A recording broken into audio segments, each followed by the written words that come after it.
A federal structure for India was first put forward by the Act of অৰ্থাৎ কৈছে যে ভাৰতৰ বাবে এটা ফেডাৰেল গাঁথনি প্ৰথমে কোনটো আইনৰ দ্বাৰা আগবঢ়োৱা হৈছিল শুদ্ধ উত্তৰটো হৈছে Act of 1935 অৰ্থাৎ 1935 আইনৰ দ্বাৰা next The system of judicial review originated in অৰ্থাৎ কৈছে যে ন্যায়িক পৰ্যালোচনাৰ ব্যৱস্থা ক'ত উৎপত্তি হৈছিল শুদ্ধ উত্তৰটো হৈছে USA next Who was the chairman of the drafting committee of the constitution অৰ্থাৎ সংবিধানৰ খচৰা সমিতিৰ অধ্যক্ষ কোন আছিল শুদ্ধ উত্তৰটো হৈছে B.R. Ambedkar Who was the constitutional advisor to the Constituent Assembly of India? অৰ্থাৎ ভাৰতৰ সংবিধান সভাৰ সাংবিধানিক উপদেষ্টা কোন আছিল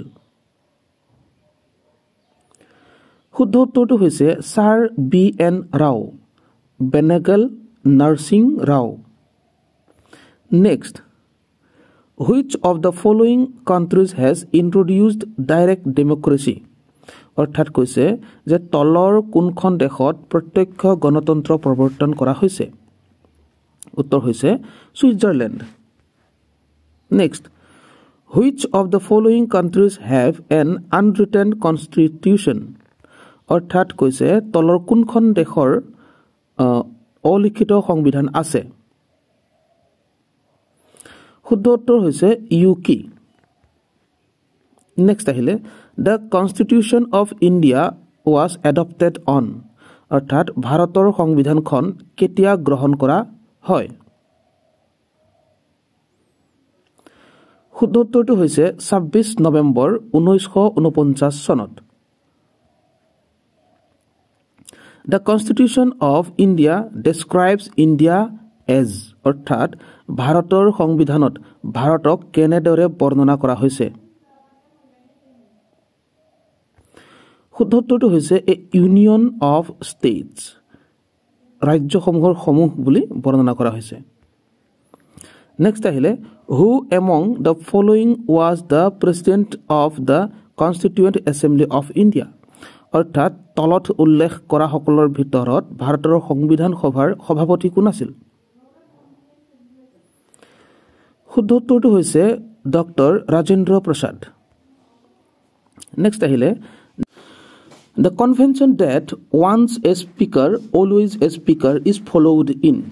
অৰ্থাৎ এবাৰ বক্তা সদায় বক্তা বুলি কোৱা নীতি নিয়ম অনুসৰণ কৰে কোনে অনুসৰণ কৰে উত্তৰ হৈছে UK নেক্সট আহিলে ইণ্ডিয়ান পেনেল কোড কাম ইনটু অপাৰেশ্যন ইন অৰ্থাৎ ভাৰতীয় দণ্ডবিধি কিমান চনৰ পৰা কাৰ্যকৰী হৈছিল শুদ্ধ উত্তৰটো হৈছে 1862 চনৰ পৰা next how many articles are there in the Indian constitution অৰ্থাৎ ভাৰতীয় সংবিধানত কিমানটা অনুচ্ছেদ আছে শুদ্ধ উত্তৰটো হৈছে 395টা When was our national anthem first sung and where? অৰ্থাৎ ভাৰতীয় আমাৰ জাতীয় সংগীত প্ৰথম কেতিয়া গোৱা হৈছিল আৰু ক'ত শুদ্ধ উত্তৰটো হৈছে 27 ডিচেম্বৰত 1911 চনতে গোৱা হৈছিল কলকাতাত গোৱা হৈছিল আমাৰ ভাৰতৰ জাতীয় সংগীতটো The Constitution of India came into force on অৰ্থাৎ ভাৰতৰ সংবিধান কিমান চনৰ পৰা বলবৎ কৰা হয় শুদ্ধ উত্তৰটো হৈছে 26 জানুৱাৰী 1950 চনত The term caste was derived from অৰ্থাৎ জাতি শব্দটোৰ উৎপত্তি হৈছিল অৰ্থাৎ জাতি শব্দটো ক'ৰ পৰা অনা হৈছে শুদ্ধ উত্তৰটো হৈছে পৰ্তুগীজৰ পৰা The term Greater India denotes অৰ্থাৎ বৃহত্তৰ ভাৰত শব্দটোৱে কি বুজায়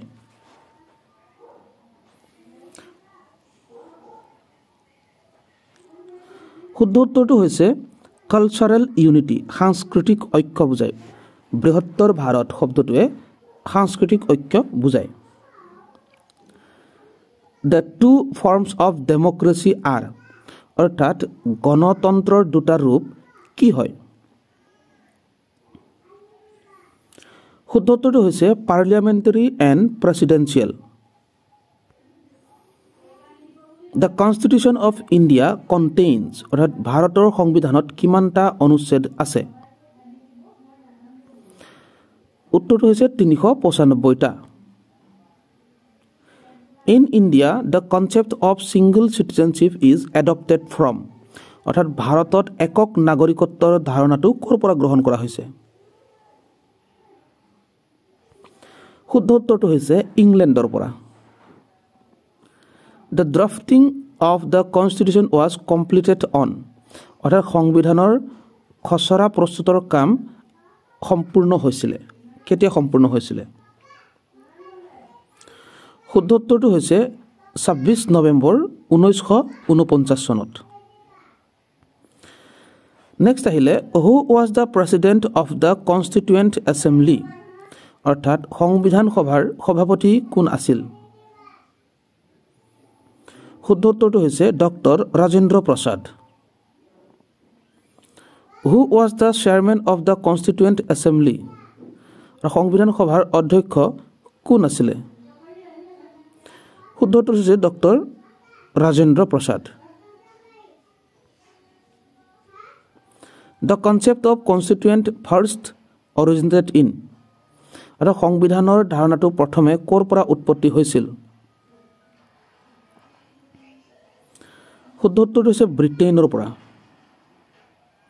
the constituent assembly of India was set up under the, অৰ্থাৎ কাৰ প্ৰস্তাৱ অনুসৰি ভাৰতৰ সংবিধান সভা গঠন কৰা হৈছিলে? শুদ্ধ উত্তৰটো হৈছে কেবিনেট মিছনৰ পৰিকল্পনা, অৰ্থাৎ কেবিনেট মিছন প্লেনৰ প্ৰস্তাৱৰ কাৰণে সংবিধান সভা গঠন কৰা হৈছিলে। Cabinet system and collective responsibility are the contributions of, অৰ্থাৎ কেবিনেট ব্যৱস্থা আৰু সামূহিক দায়বদ্ধতা কাৰ অৱদান? শুদ্ধ উত্তৰটো হৈছে ব্ৰিটেইনৰ। In India legal sovereignty is vested with, অৰ্থাৎ ভাৰতত আইনী সাৰ্বভৌমত্ব ক'ত নিহিত? শুদ্ধ উত্তৰটো হৈছে দ্য কনষ্টিটিউশ্যন, সংবিধানৰ অধীনত নিহিত। The concept of sovereign parliament originated in, অৰ্থাৎ সাৰ্বভৌম সংসদৰ ধাৰণাটোৰ উৎপত্তি ক'ত হৈছিল? শুদ্ধ উত্তৰটো হৈছে ইংলেণ্ডত।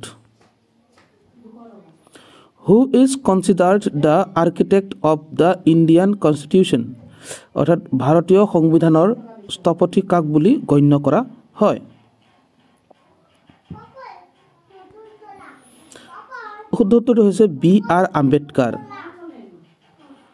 Next, the concurrent list in the India constitution is adopted from the constitution of, অৰ্থাৎ ভাৰতীয় সংবিধানৰ সমাৱৰ্তী সূচীখন ক'ৰ সংবিধানৰ পৰা গ্ৰহণ কৰা হয়?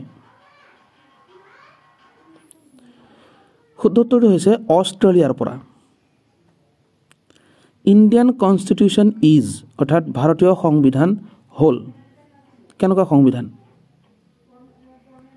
শুদ্ধ উত্তৰটো হৈছে খাচী ফেডাৰেল, অৰ্ধ ফেডাৰেল।